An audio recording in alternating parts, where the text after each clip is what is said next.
मुंबईच्या Nesco सेंटरमधल्या music concert दरम्यान ड्रग्सच्या ओव्हरडोसनं दोघांचा मृत्यू तर एका तरुणीवर उपचार सुरू। ड्रग्स पुरवणाऱ्याला कल्याणमधनं अटक, 6 आरोपींना 2 दिवसांची पोलीस कोठडी।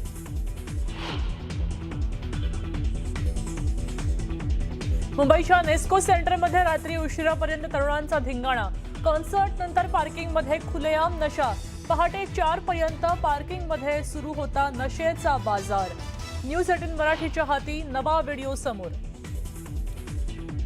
गुजरात पोलिसांच्या ताब्यातनं फरार झालेला कुख्यात ड्रग्स तस्कर मुंबईत सक्रिय आरोपी मोहम्मद आरिफ 15.5 ग्रॅम एमडी ड्रग्ससह ताब्यात। 13,000 भांड्याच्या खोलीतून चालवत होता 30 कोटींच्या ड्रग्सचं रॅकेट। अमरावतीच्या परतवाडातल्या मुलींचं लैंगिक शोषण करून व्हिडिओ व्हायरल प्रकरणी आरोपी एमआयएमचा कार्यकर्ता। भाजप आमदार तायडेंचे आरोप, तर आरोपी तन्वीरला 7 दिवसांची पोलीस कोठडी।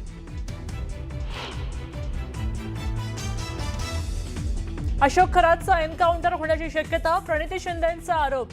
सत्ताधाऱ्यांकडून शिंदेंवर टीकास्त्र।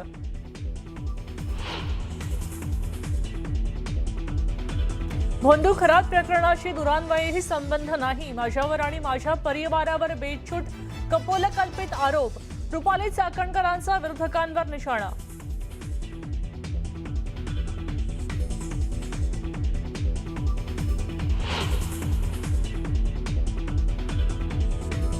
राज्यातल्या अनेक शहरात पारा 40 अंशांच्या पुढे। अकोल्यात पुन्हा एकदा रेकॉर्ड ब्रेक तापमानाची नोंद। जिल्ह्यात पारा 44 अंश सेल्सिअस। काळजी घेण्याचं प्रशासनाचं आवाहन।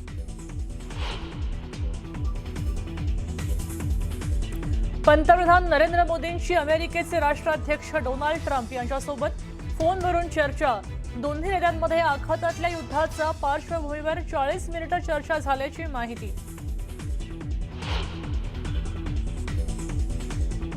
बिहारमध्ये पहिल्यांदा भाजपचा मुख्यमंत्री होणार। भाजपचे सम्राट चौधरी उद्या घेणार मुख्यमंत्री पदाची शपथ। नितीश कुमारांचा बिहारच्या मुख्यमंत्री पदाचा राजीनामा। आणि राज्यभरात डॉक्टर बाबासाहेब आंबेडकरांच्या जयंतीचा उत्साह। चैत्यभूमीवर लोटला जनसागर। ठिकठिकाणी मिरवणुका, पुष्पवृष्टीचं आयोजन। शक्तीसाठी, नारी शक्तीसाठी अतिशय महत्त्वाची बातमी आहे। 16 एप्रिल पासून संसदेचं विशेष अधिवेशन बोलावण्यात आलं आहे आणि या अधिवेशनामध्ये 3 महत्त्वाचे विधेयक सादर केले जाणार असल्याची माहिती आहे। विशेष अधिवेशनामध्ये देशाच्या निवडणूक रचनेमध्ये मोठे बदल केले जाणार असल्याची माहिती मिळते आहे। त्याचबरोबर नारी शक्ती बंधन विधेयकामध्ये घटना दुरुस्ती संबंधी सुद्धा चर्चा केली जाणार आहे। लोकसभेतील सदस्य संख्या 850 पर्यंत वाढवण्याचा प्रस्ताव आहे। विशेष म्हणजे सूत्रांनी दिलेल्या माहितीनुसार महिला आरक्षण विधेयकावर पंतप्रधान मोदी 16 एप्रिलला लोकसभेत संबोधित करणार आहेत। ऐतिहासिक महिला आरक्षण विधेयकावर ते सविस्तर माहिती देणार आहेत। लोकसभेमध्ये या विधेयकासाठी 18 तासांचा वेळ निश्चित करण्यात आल्याची माहिती आहे।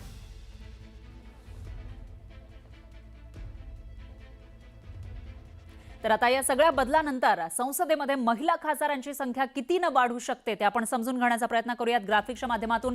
लोकसभेमध्ये महिलांसाठी 33% आरक्षण हे मंजूर झालं आहे। तो कायदा मंजूर झालाय, मात्र त्याच्यामध्ये काही सुधारणा होऊन अंमलबजावणी केली जाणार आहे येत्या काही वर्षांमध्ये, किंबहुना 2029 पासून 29च्या लोकसभा निवडणुकीपासून याची अंमलबजावणी केली जाणार आहे आणि त्यानुसार 33% महिलांना आरक्षण मिळेल। आता याच्यामध्ये 2011च्या जनगणनेनुसार मतदारसंघांची पुनर्रचना केली जाईल, म्हणजे सध्या जे 543 मतदारसंघ आहेत त्याच्यावरून ही संख्या वाढणार आहे।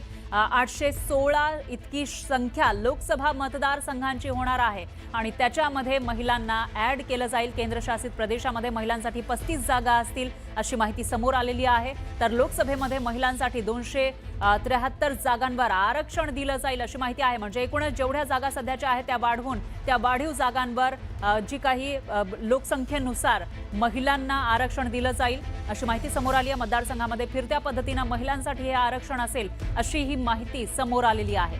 मतदारसंघांच्या पुनर्रचनेसाठी आयोगाची स्थापना केली जाणार असल्याचे सुद्धा कळत आहे। तर 16 तारखेला हे अधिवेशन आहे आणि त्यानुसार आता महिला राज लोकसभेमध्ये येणार असं दिसतंय। महिलांना लोकसंख्येच्या प्रमाणामध्ये योग्य प्रतिनिधित्व दिलं जाईल अशी ही माहिती दिलेली आहे। 2023 साली नारी शक्ती बंधन अधिनियम हे मंजूर झालेलं आहे. मात्र आता येणाऱ्या 16, 17, 18 तारखेला जे विशेष अधिवेशन बोलावण्यात आलंय त्याच्यामध्ये अंमलबजावणीसाठी दिशादर्शक असे ठरतील, असे निर्णय घेतले जाणार असल्याची माहिती समोर आलेली आहे. आणि काही या विधेयकामध्ये घटनादुरुस्ती सुद्धा केली जाणार असल्याचं कळत आहे. तर महाराष्ट्रामधील खासदारांची संख्या वाढणार याच्यामुळे, कारण 33% आरक्षण हे लागू होणार आहे.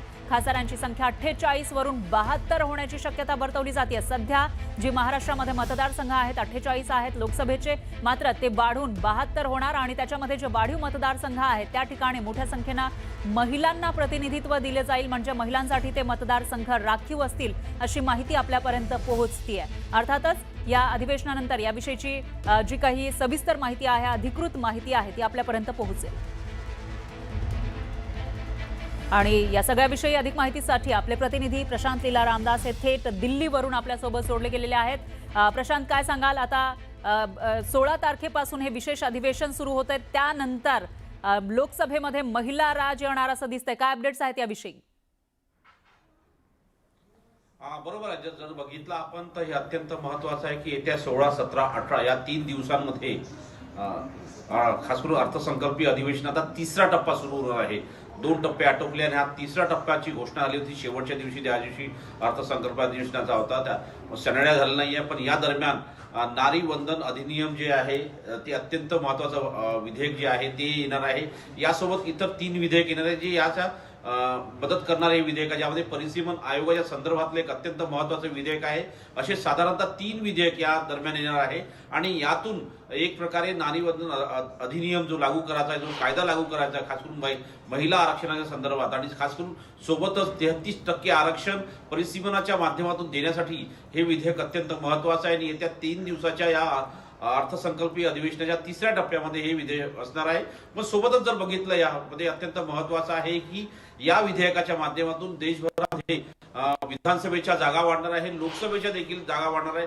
जवळपास 850 जागा होणार आहे लोकसभेच्या, ज्यामध्ये 35 जागा ज्या आहे या केंद्रशासित प्रदेशाच्या असणार आहे. त्यामुळे या विधेयकाच्या माध्यमातून एकीकडे लोकसभेमध्ये महिला आरक्षणाच्या माध्यमातून महिलांना समानतेचा अधिकार देण्याचा प्रयत्न होतो. ऐतिहासिक अशा प्रकारचं हे विधेयक आहे. आणि निश्चितपणे 16, 17, 18 या 3 दिवसाच्या अधिवेशनात एक आगळं वेगळं चित्र आपल्याला पाहायला मिळेल. पंतप्रधान नरेंद्र मोदी लोकसभेत या विषयावर बोलणार आहेत. बरोबर आहे प्रशांत, याविषयीची अपडेट आपण घेत राहूया. धन्यवाद तुम्ही दिलेल्या या सविस्तर माहितीसाठी. जिल्ह्याचे अप्पर जिल्हाधिकारी प्रमोद गायकवाड यांच्यावर कारवाई करण्यात आली आहे. त्यांना सक्तीच्या रजेवर पाठवण्यात आलंय. खाण आणि क्रेशर संघांकडून गायकवाड यांच्या विरोधामध्ये तक्रार करण्यात आली होती. या संदर्भात तक्रारदारांकडून एक ऑडिओ क्लिप पुरावा म्हणून सादर केली होती. आणि या प्रकरणी गुन्हा दाखल झाल्यानंतर गायकवाड यांना सक्तीच्या रजेवर पाठवण्यात आले. तर दुसरीकडे प्रमोद गायकवाड यांनी मात्र आपल्यावरील आरोप फेटाळले. प्रमोद गायकवाड अप्पर जिल्हाधिकारी अकोला यांच्यावर ही कारवाई करण्यात आली आहे. दरम्यान पुरावा म्हणून सादर केलेल्या ऑडिओ क्लिपमध्ये नेमकं काय आहे ते ऐकूयात. हॅलो बिजू साहेब, काय चालू आहे? आराम चालू आहे. बोला साहेब. साहेब काय नाही, कायच शून्यच विषय झाला आपला. एक नाही. महिना झाला. आम्ही टार्गेट केलं साहेब आमच्या भाषी टाकलीचं. हो, ते साहेबांना म्हणतोच की मी. हा, धन्यवादचा मेसेजही आला तहसीलदारांचा. हो हो हो, चालेल चालेल चालेल. बरंच Very केलं good. साहेब आम्ही इकडे. Very good very good. हो, आम्ही चालतंय. 3 दिवस साहेब आम्ही सगळेजण फिरून फिरून सगळ्यांकडून पैसे गोळा केले साहेब. चालेल चालेल, काय चांगली गोष्ट आहे, काही अडचण नाही. हो साहेब. हा. हो. मग ते मी पहिलं काय म्हणलं तुम्ही ऐकलंच नाही, तरी उत्तर तुम्ही द्यायला सुरुवात केली. हा, ठीक आहे, चांगली गोष्ट आहे, काही अडचण नाही. हा, हा. हा, मी काय म्हणलं तुम्हाला, तुम्ही आलते क्वार्टर्सला. हो साहेब. हो. हा, बरं, मग काय शून्यच विषय झाला ना. नाही साहेब, होऊन जाऊ द्या.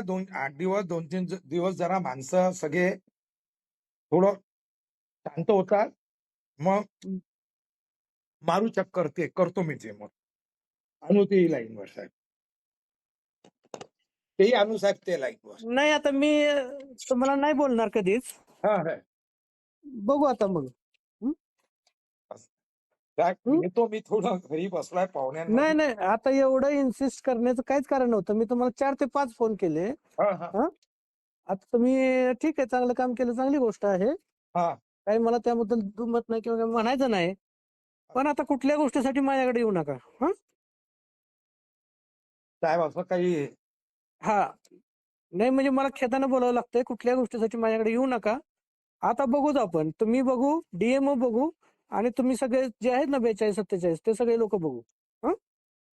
साहेब मी येऊन भेटतो आता तुम्हाला. काही सध्या आवश्यकता नाही. Thank you very much. मला त्यांनी वारंवार फोन करून धमकावलं. त्याच्यानंतर मला 1 एप्रिलला त्यांचा फोन आला. त्यांनी मला सांगितलं की तुम्ही माझी पूर्तता केली नाही, त्याच्यामुळे आता तुमचे जे 42-47 मेंबर्स आहे, या मेंबर आता तुम्ही बिझनेस कसा करता व तुमचा स्टोन क्रशर कसा चालवता, अशा प्रकारची त्यांनी मला धमकी दिली. व मी तुमचे स्टोन क्रशर व क्रशर सगळे बंद पाडेल अशी धमकी दिली आहे. त्या धमकीला आम्ही उत्तर म्हणून आमचा बचाव करण्यासाठी आम्ही आज MIDC पोलीस स्टेशनला त्यांचं कंप्लेंट करण्यासाठी सगळे संघटनेचे सगळे मेंबर्स आज इथे हजर आहेत. वारंवार त्यांची पैशाचीच मागणी राहायची. शासनाचा वसुली हो ना हो, माझी पूर्तता करून द्या. त्यांनी पैसे दिले होते का मग? काही लोकांनी त्यांना पैसे दिले तरी त्यांचं समाधान झालं नाही. त्यांना जास्त आशा होती, त्या आशेप्रमाणे बहुतेक त्यांना पैसे मिळाले नसते. अरे हे सर्व होत असताना तुम्हाला त्रास होत होता, तुम्ही वरिष्ठांनी कळवलं? वरिष्ठांना आम्ही मार्च नंतर कळवणार होतो, पण त्याच्या आधीच त्यांचे आम्हाला धमकीचे फोन आल्यामुळे आम्हाला इथपर्यंत यायचं काम पडलं.